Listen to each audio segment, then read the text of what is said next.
When we think about our sci-fi future, when it comes to AI, we usually think about helpful robots, R2-D2, C3PO, right? They're always there. It's kind of by your side just to kind of help out when you're in a pickle. But of course, there are negative examples of this too. Terminator, HAL. So there, we've got some bad examples. We think of these things in science fiction as this kind of long-term place that we get to, of these machines that are helpful all the time in the context when we need them.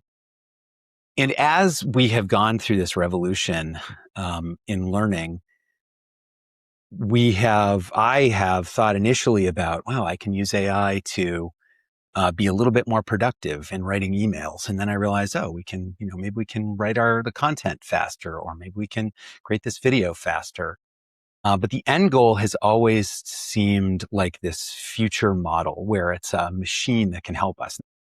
But the best example of this in literature that I can think of is from this great book called The Diamond Age. And in the Diamond Age, there is this dystopian future, but there is this book, and this book is AI, and it gets into the hands of this girl who is in some trouble. And this book is there to help her learn and to help her keep safe and to consider not just her cognitive needs, but her bigger picture needs. What is important to help her survive? What's important to help her thrive? And this has always felt like the most interesting example of what AI could be for humanity. And this has always felt incredibly distant until I started using this incredible technology called Baryon. And it is made by a company called Baryons. And what it promises is an AI companion that helps us thrive. And I'm really excited today to have Diane Weaver with me. She is the co-founder and COO of Baryons. And I asked her for a little blurb about herself, and this is what I got. She said, "Here's what my AI hype man says about me. Sunrise chaser by nature, systems thinker by trade. Weaver specializes in bringing together unlikely partnerships, uncovering new opportunities through data, and turning visionary ideas into operational wins. Building companies, frameworks, and futures at the intersection of technology, strategy, and human connection." And I can just say, because I've known Diane a little while, those things are all true.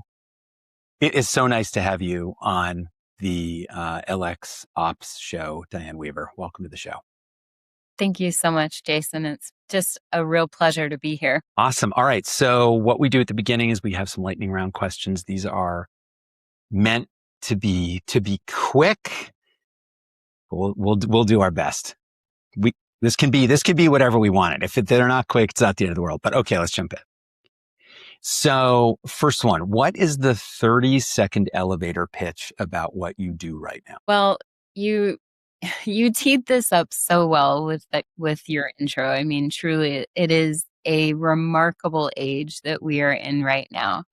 So my 30-second pitch would have to be, I am the co-founder and COO of Baryons. Your Baryon is your flourishing partner. It is a voice-enabled, powerful AI. It's full of orchestration, agentic things happening under the hood. It is, science-backed, research-based, and patent pending, which is very exciting to be able to say now. We are truly creating a sophisticated, flourishing partner to help humans increase their capacity. It's a time of unprecedented uncertainty, and we all need to increase our capacity for adaptability, agility, some of those wonderful, durable skills that we've talked about for years now, Jason. It's actually so exciting. What do you love the most about your work? I think the things I just said are what I love most about But truly, truly, what I love most about my work is that I get to play in these areas of intersection. Because when domains cross over, it's in that area um, of meeting. It's the in between areas where innovation just really blooms and flourishes. And so anything that I get to do that brings unlikely people, ideas, concepts, technology together, that's where I get really excited. So it sounds like you do a lot of things, but the next question is when you are totally dialed in on one thing, what is that thing that you are most likely to be doing? So I am most likely to be blocking and tackling. I am like Hmm. our company linebacker. So I am most likely listening and observing and really seeing, listening to all people involved and observing the bigger, broader context and helping people remove barriers in the way and just increasing efficiencies. This is, it's something that comes very naturally to my personality. From my very first professional job, I've been called the glue in the amongst the teams, right? And so, for a long time, I kind of pushed back against that because I didn't want to be a generalist. I didn't want to be the glue that holds it all together. Like I wanted to be the deep subject matter expert, the deep technologist, etc. But what I learned over time is that when you are the glue, you get a unique perspective from all of the people involved in solving that particular problem. And when you're the glue, you get to decide when you engage or enable and when you don't. And that over time becomes a big Mm. strategic muscle to flex too. So, yeah. You sound like a natural born COO, I have to say. Um, all right, 3 lightning round questions left. The next one is, what event or moment inspired you to do what you do? Yeah. So, I think that the events leading up to this really I can tell you exactly the moment. It was when I was creating a pitch deck for another company idea. And I created this slide where you have workforce skilling and reskilling and education on one side, and you have traditional education on the other side. And then I put a stick figure of a person falling through the cracks. Mm. And this is the problem that I've spent my entire career around, right? How do we get education to meet workforce where they are? How do we get workforce to meet education where they are? That's like we've been trying to force these systems together. And I looked at that slide and I realized it's about the individual because that feeling of falling through the cracks, it starts internally. And Mhm. you can have multiple people who are in the same circumstance or similar circumstance. We're all unique, but similar circumstance. And only some of the people will feel like they're falling through the cracks and some people will not. What's the difference? Like, what is it about the people who don't feel like they're falling through the cracks that we can then unlock or help everyone flourish, and help all ships rise? So it it's disheartening that it is on individual shoulders to bridge that gap. But I think it has to be on our shoulders because there is an ownership and there is a responsibility that we each have to show up in our own lives as truly as ourselves and advocating for ourselves and things like that. Yeah. That's wonderful. And we're going to do a little bit of an emotional U-turn. What are you most anxious about for the future? Oh, there's a lot to be anxious about right now. I mean, I am I am most anxious about our collective ability to calm.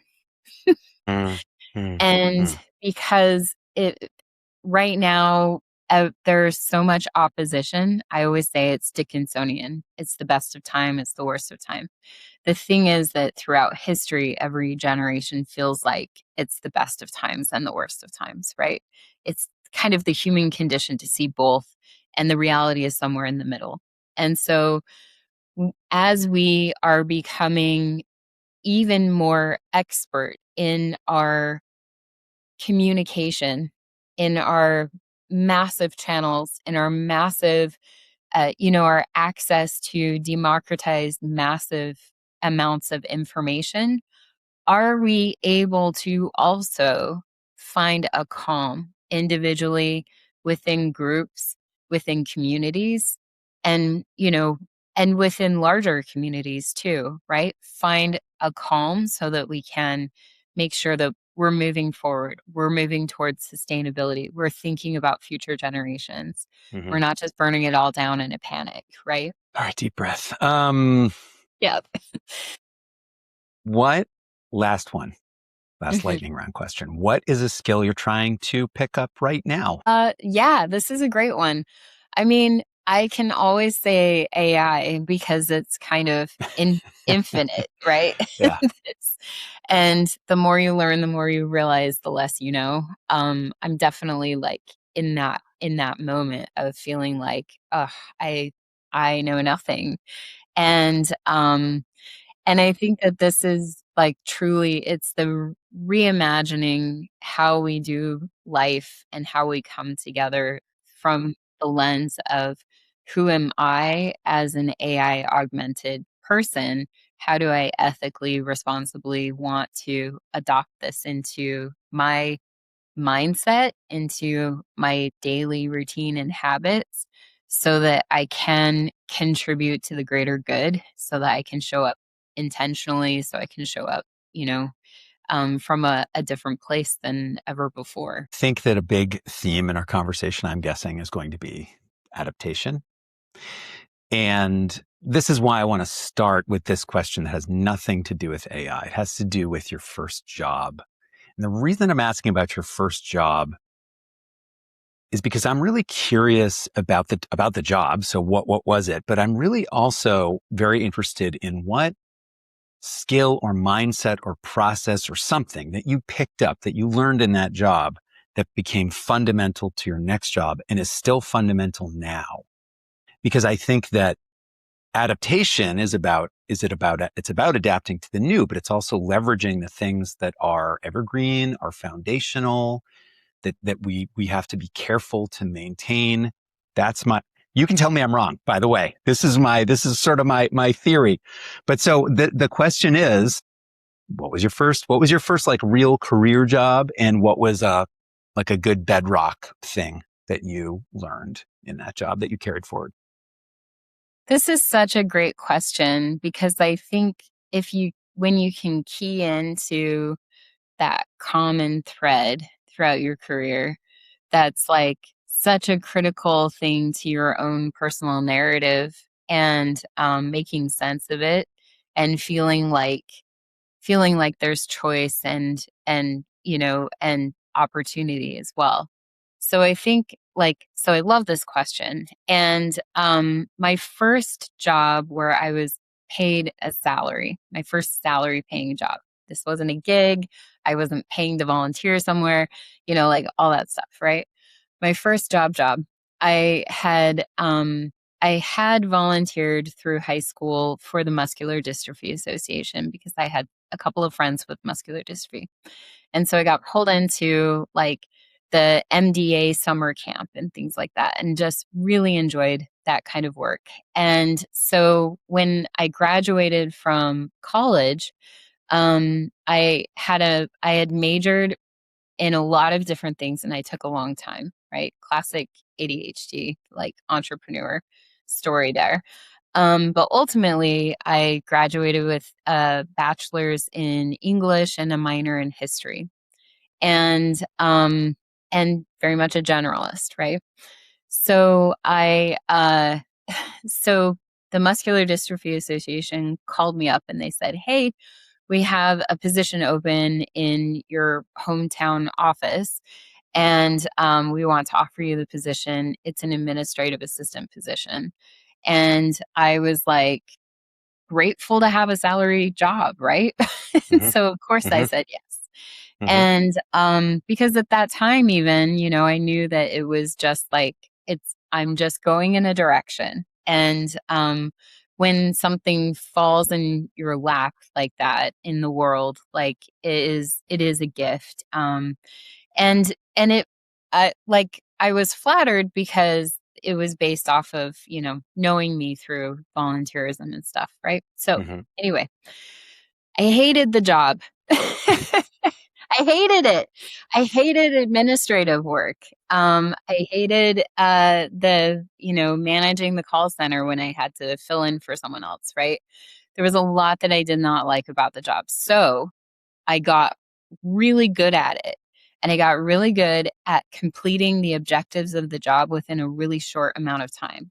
And Hmm. then I gave myself my own challenges and I reinvented my job.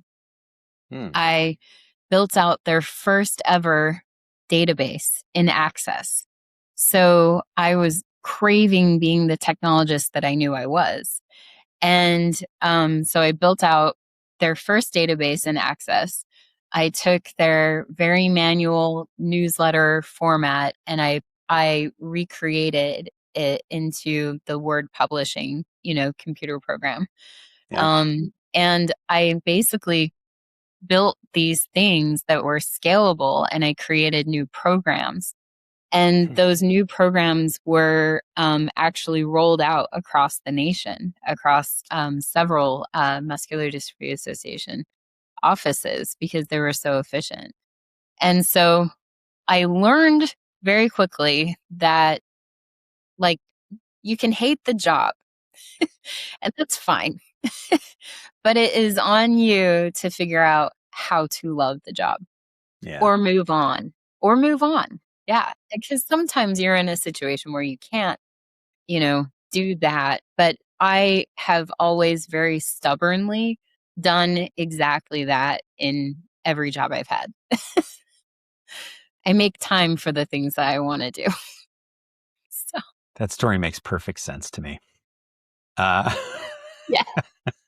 I, lo- I I love that. So, okay, could you talk a little bit about the career you've had between your first administrative job and, founding a technology company, second technology company to my knowledge, and maybe choose one other stop along the way to pick out a good foundation, another good foundational thing that you learned. Yeah. Absolutely. Well, so from the MDA experience, I was recruited into working at an ad agency. And I come from a long line of like multi generational advertisers. My grandfather was a madman on Madison Avenue, right? And so I was like, okay, I know I have those skills. The salary was much better than the administrative job. So I went for it. And I also went for it because I wasn't selling cosmetics or fashion. I was selling education. It was an online program management company before we had the term OPM, right? And so I created programs and communications and marketing and things like that for recruiting students, retaining students, helping universities take their distance learning and bring it online, and really helping with that transformation. And it all became very systematic, because we were working with really large data sets. I always kind of wanted to be an author at some point in my life. And at that point in my life, I had millions of, viewers and readers of the things that I was writing. Nobody knew it, right? My name was not anywhere, right? So it was kind of a funny moment in time where I was like, oh, this might be my biggest reach as a writer. But of course, I didn't want to stop there. I wanted to keep going. So, so that really gave me the bug of education. I had actually taught abroad in the 90s during my college experience. It was like part of the I can't sit still for very long. And so I would like do a semester or two and then break and then do a semester or two and then break and go have these world experiences, right? So, and I was really into linguistics and semantic, like forming your sense of reality through your semantic choices. And so really fascinated by that. And so this really helped with that. From there, I went on to Pearson and worked on statewide longitudinal data systems, which was utterly fascinating. When we're talking about standards and interoperability, like I get very excited because that's the plumbing that makes all the cool stuff work. So we connected these databases across the state that then policymakers could use and researchers could use to inform policymaking, to inform, different community programs that were essential to helping that community flourish. Um, and what I learned through working with those very large data sets was that assessment data is like Swiss cheese. Like it's awful Hmm. actually at giving a a story of the full human, right? And so and so from there, what was really missing was what was going on in the curriculum. What did they learn when and then it was from there that I started working with a adaptive learning software company that built curriculum to understand the curriculum piece in that bigger picture Mhm. a lot better. And then from there, I went and built my own company, CourseTune, about how do we visualize the what are students learning when, how, and why, visualize it in a way that that helps shift the conversations about that, right? And that was such a great experience because we got the design patents really quickly, and we knew that was just such an affirmation that we were onto something really unique. And I've always felt like we have to design technology for humans first. Mm. And the most powerful thing that we can do is help shift perspective because that's what changes conversations. That when conversations change, then we start to have like different perceptions of reality and impact in very different ways. So that was wonderful. And we were acquired pretty early by a fantastic acquisition, and that was also a wonderful experience. At the point of acquisition, the number of universities using CourseTune doubled. Within a year, it doubled again. So it was tremendous. And then I stayed on for a year to oversee the merger and acquisition. And then 2 months after that ended, OpenAI released ChatGPT. And then it's just been like a floodgate after that because that changed everything. Yep. So that brings us up to nearly what you're doing now. So maybe you could tell us a little bit about what you're doing now and your product. Yeah, with baryons. Hmm. So truly, it um with baryons, what we've done, well, so first of all, I sought out one of the best tech teams that I knew of, which is the company Problem Solutions, and their fearless leader and CEO is Mike Ruska. And so, as I was going through, it was about a year of trying to figure out like what was next for me personally, Hmm. and what was the big idea that I wanted to work on. And that's when I created that slide with the person falling through the cracks. And I was like, okay, I want this next thing to be very a very personal transformation kind of thing. I have worked so much of my career to transform education, to transform workforce, to transform the systems and all of these things. And, we're just at this prime moment in time where individual transformation, there's a lot of promise, there's a lot of, risk, and there's a lot of learning that needs to happen very quickly. So it's all kind of converging. So I called up Mike. I said, "Hey, Mike, of all the people in the world, you are such a smart technologist, and you're probably thinking about this in a similar way that I am. In other words, like, now's the time to make an impact on humanity for greater good, right? And and not a widget. Like, I was not interested in putting the yellow pages online like we did, during .com, right? Like, so sure enough, he was thinking about it very differently than everyone else. He introduced me to Brooks Canavesi, and he's also such a brilliant technologist. And he's a bit of a unicorn because he's equally technologist and like masterful communicator, and just an incredible team. So we started working together as problem solutions, and a few months in, we realized we need to do a spin-off in order to have this SaaS product really come to life in a very Hmm. different way, and in a new way, and be its own new entity and flourish. And so now Problem Solutions is doing amazing things now with the core team, which is fantastic.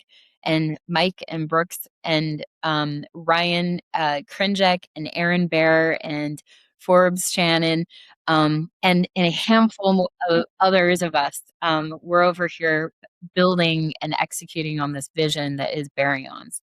And if we were all sitting here together, we would each tell you how each of us is uniquely and personally drawn to solving this problem from a totally Mm, different perspective. And mm. that just makes it really dynamic and really interesting. And our challenge is to keep it simple, right?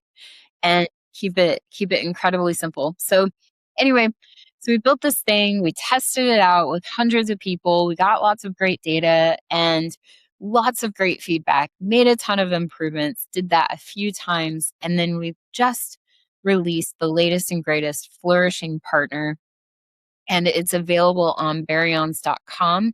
You can go there and you can just check out. There's two options. You have access to a free option.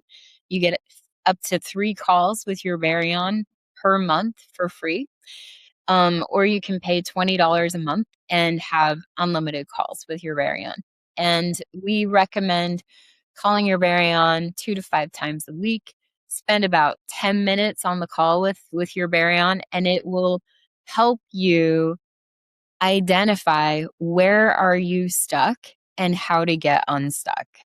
And it's a deeply personalized experience, and it's so different than talking to your chat GPT, because chat Hmm. GPT is endlessly affirmative, Hmm. and the affirmations will just like take you down your own rabbit hole and like echo chamber.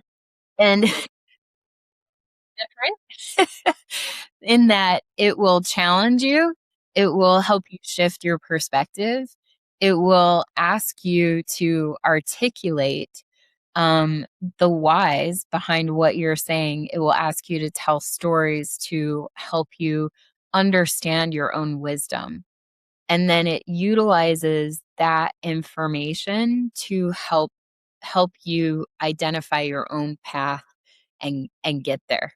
And it will give you micro challenges to go back out into the real world and have authentic connection with other human beings. And that is truly magical and very different. I have used this technology a bunch, and it is definitely different than ChatGPT. ChatGPT has all of these little dark patterns of keeping you, like pulling you into the next thing that may or may not be helpful to your goals. It's very interested in volume. It does not particularly interested in being concise, because it wants you to be engaged. And my experience with Baryon is that, of course, it understands, after talking with it a few times. It remembers critical things about me, about my goals, about what my challenges are right now, about the ways that I like to work. And so in the way that we work together, it is tailoring its suggestions and ideas around things that I've told it before. It asks incisive questions, and it is very focused on creating concrete things for me to do, to take action, to meet the challenge. So it has gone as far as sending me email reminders, setting up a calendar, blocking time on my calendar for me to do critical things that I have said I don't take enough time to step back and think about the big picture and kind of sketch things out offline, just to kind of reconnect with my. So I said, great. Once a month, you need to set aside 2 hours. I'm going to put that on your calendar. What's the best day? Right. And then I'll talk to it and it'll say, all right, well, did you do that this week? You had it scheduled this week. How'd that go? Right. And so there's some accountability there too. It is a fascinating tool. And I work with, I've got a therapist and I've got a business coach, and it doesn't replace those people, but it is a really good companion, to those other, those human relationships, those super valuable human relationships. It's a great companion that I think is just a good tool in the process of helping me constantly try to grow and learn and meet the challenges where I can. And you described it really quickly, but it's very straightforward. I use my phone, I call it, it says, hello, Jason. And it usually launches into like it knows where it wants to go, right? It has some ideas. And if I disagree, I can say, I got something else for today. Let's do something else. And of course it will follow my lead, but it's all conversation. Usually at the end, I ask it for a follow-up. It sends me a follow-up, but it's very easy to use. And anyway, just wanted to say that I've appreciated it. So I'm glad that you and your colleagues have brought it into the world. Thank you. Oh, look at that. Oh, the hearts even went on your screen. That's amazing. Worked. Do it again. That's great. I love this. All right. Well, if you are listening to the audio version of that, click over to YouTube, because that was a nice moment. So in some of the prep we did, I asked about a challenge that you're working on now. And you said that you're specifically concerned about what you call the adaptation gap. So I'm wondering if you could talk about what this is and what kinds of challenges the adaptation gap presents. So the adaptation gap is this phenomenon that is a root cause of things that look like checking out, disengaging, looks like only 1 in 4 people say that they're flourishing at work. It looks like the quiet resignation. It looks like the paralysis that we feel when we see tens of thousands of people around us getting laid off, right? Mm-hmm. It looks like the not wanting to shift or move or change because so much has changed around us that we're, kind of bearing down on what we think we know in an effort to have a space to control. Anxiety goes way up through the roof. And what we're seeing also as part of all of this is truly a mental health crisis. So how do we help individuals build up their mental wealth? How do we help them think about their mental health, not just as a, like self-love, self-care, I'm going to go take a bathtub, a bath, kind of thing. And I think that we've moved past that actually as a culture. I think there's been a lot of people have said and written things about that, about we need to get past that into the real things. And what those real things are is the daily maintenance of showing up with intentionality, small, identifying moments of joy in the small mundane things so that we're putting bank deposits into our mental wealth so that when life like throws us a sucker punch or a right a right hook, then we can feel a little more resilient because we have reserves in our mental wealth bank.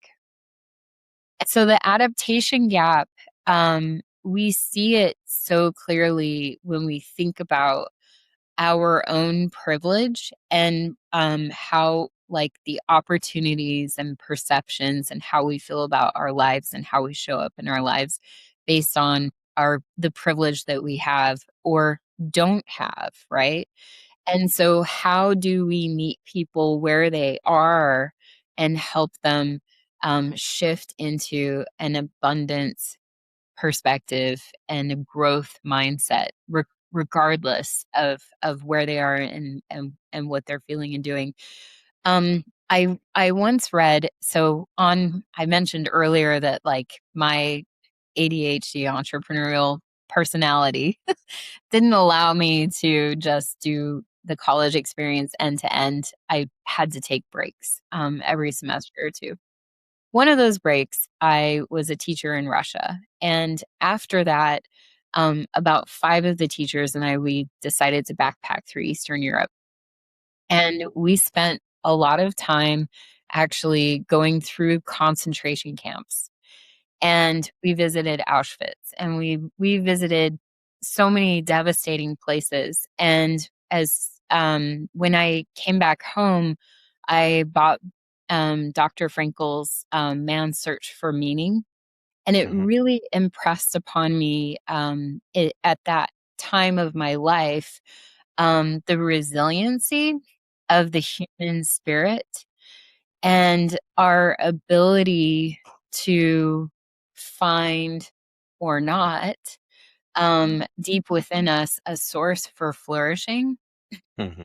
is really key to our overall experience and our overall health in a physiological mind body connection mental health kind of way, just critical. I just a few weeks ago met a Holocaust survivor, and I also met children of survivors, and it's a work engagement. I'm working with an organization that is focused on Holocaust education, and um, they told me their stories, uh, Mhm. and um, and the stories were as bad as you can imagine, and they were some of the most light-hearted people I've talked to in a long time.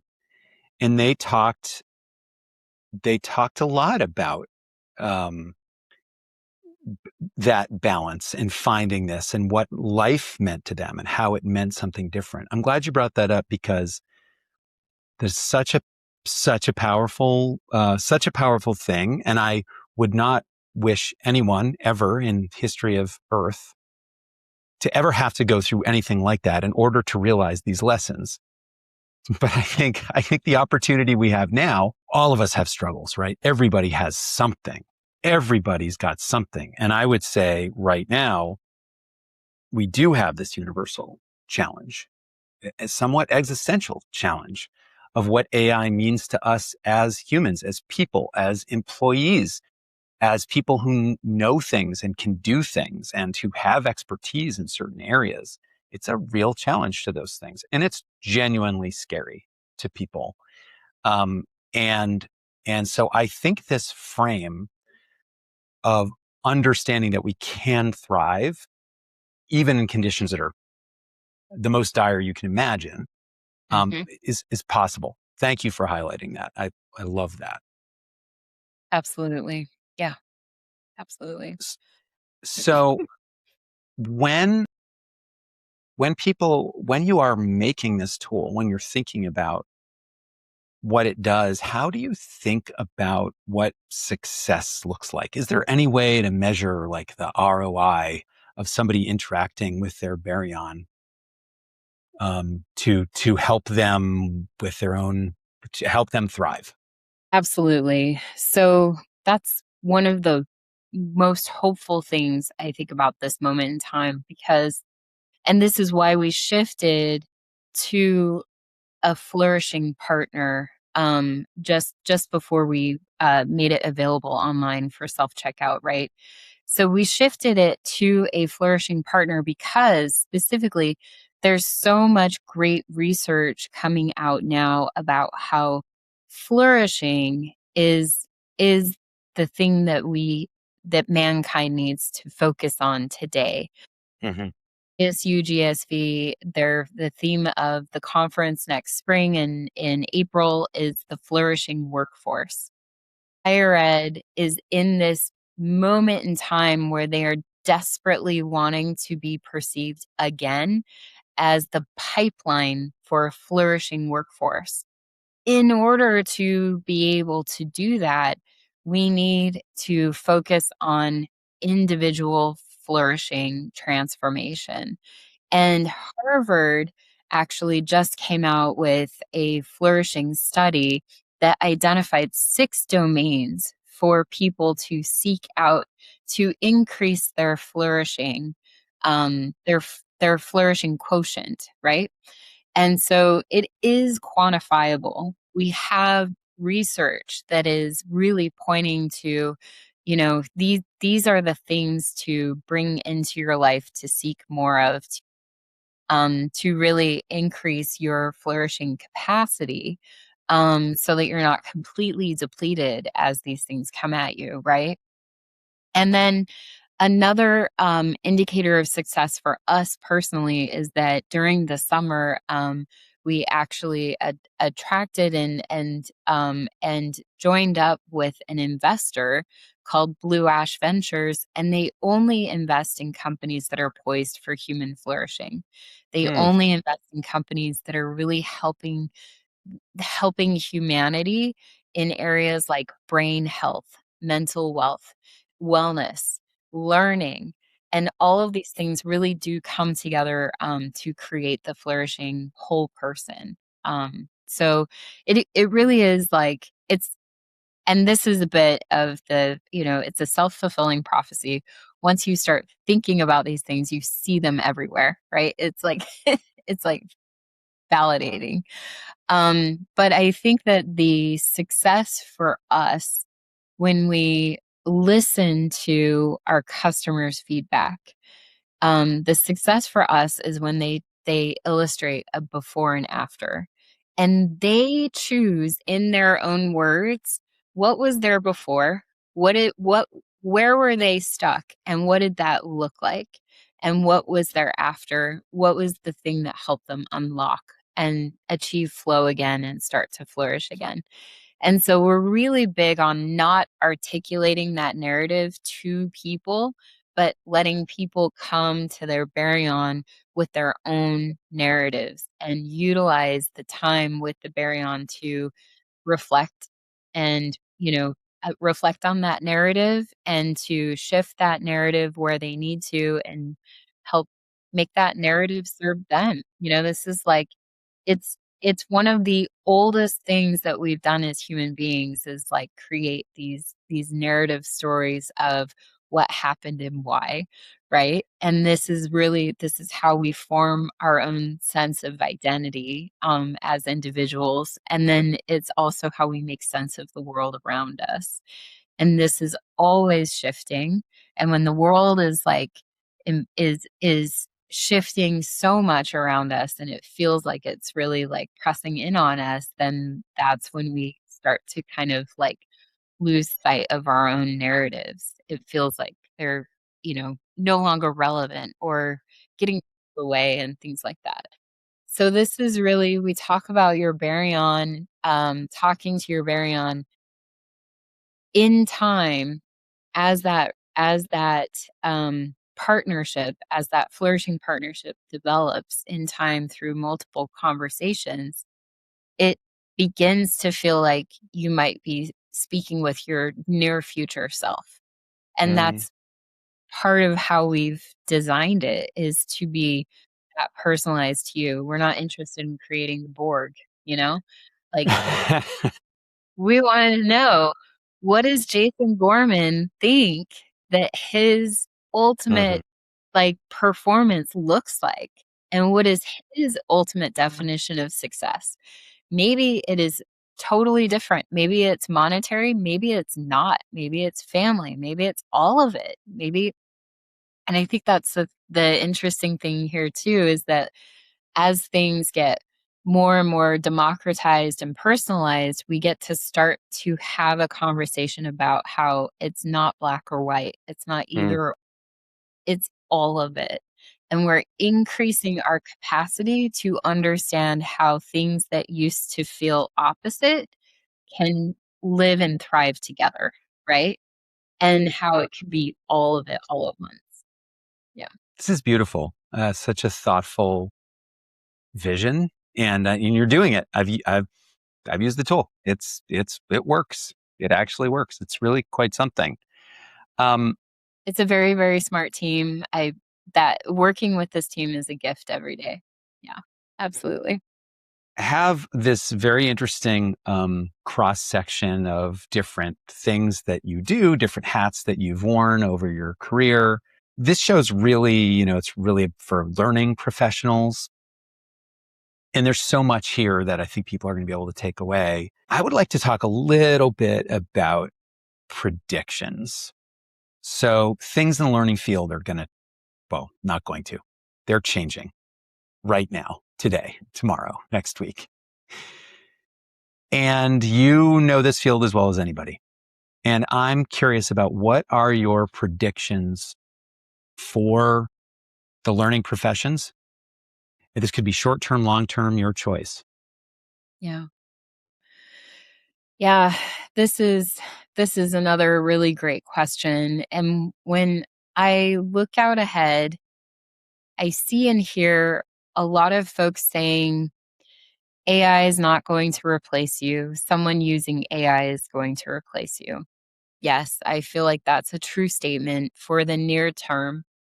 When I look out around the corner, it's not just the person who's using AI, it's how we are using our AI. So the person who's using AI to do more search terms, right? Or do more of the old way of working faster, they Mm-hmm. will be outpaced by the person who's using AI to transform their mindset and how they're thinking about and conceptualizing the work. We are seeing it's breakneck speeds of change, especially in learning and development industry. And it's no wonder, because when you go back to the Wu Kid pyramid, right? And where you have data, information, knowledge, wisdom. What we're doing is we are literally moving from the knowledge layer as an industry to Mm-hmm. wisdom, right? And Wow. so how do we redesign learning and development, which was developed for data, was Yeah. developed and transformed for information? Now we're in the knowledge area, but we have to quickly two-step into the wisdom era, right? And so thinking about like it, like, so this is a good example, like with learning and development, from a data perspective, like understanding all of the pieces of data and being able to understand and weight them, right? Mm-hmm. And then information, being able to extrapolate meaning from that data. But the meaning were like statements of fact, right? Primary resources, basically, right? Research, primary resources. And then knowledge truly has been, well, we figured out the correlation and causation of things, right? All of that is being challenged right now. All of that is being challenged. And so the way to get from knowledge to wisdom, it's through storytelling. So each of those leaps up the pyramid it is technology, it's a technological transformation and human input, right? Mm, You cannot transform technology up to wisdom without human input. So we need people to show up more than ever. And our learning and development experts are specifically trained for this moment in time to mm, take it from knowledge into wisdom. And I think this is where we go back to reconnecting to the human experience and really looking at this from a place of curiosity of like, okay, we all know these things, we can predict these things. The prediction is like less it's actually less reliable than it was before because all of these other things are changing. mm, Well, let's start collecting the stories from the humans who are in the thick of it, because it's from those stories that we're going to be able to extrapolate this wisdom that's really going to guide a lot of things, right? It is no longer memorization and repetition. It is no longer, and I'm talking about like higher forms because our brains, from a human development standpoint, let me just say this. Our brains still need to go through those because it's like the sit-ups and push-ups of brain development, right? Like to be forced to memorize and repeat things back. But then there comes a time and we have to figure out how do we get people to their more quickly and in mass and in, mhm, at scale. Um, to the wisdom area. And then that challenge, specifically instructional design, has the best track record of doing that at scale because it started in the military, right? And it was how do we skill people up and train them up at a large amount of people as fast as possible. And so, like, we are ready for this. We are ready for this. We just got to come together and get it to that next step. And we got this. man, that's good. I feel like you could be like a recruiter for like instructional design programs around the country. Like that's like that. I feel like that pitch that should go into every packet, every website for every instructional design program because it's hard. It's hard as disheartening and difficult as sometimes things feel right now. I do think that there's a strong case to be made that people who do this work are just incredibly vital. Like we're an important enabler for humanity to move forward in a healthy way. And Absolutely. I think it's hard to disagree with that. And I'm a person who's pretty self-critical and realistic and don't tend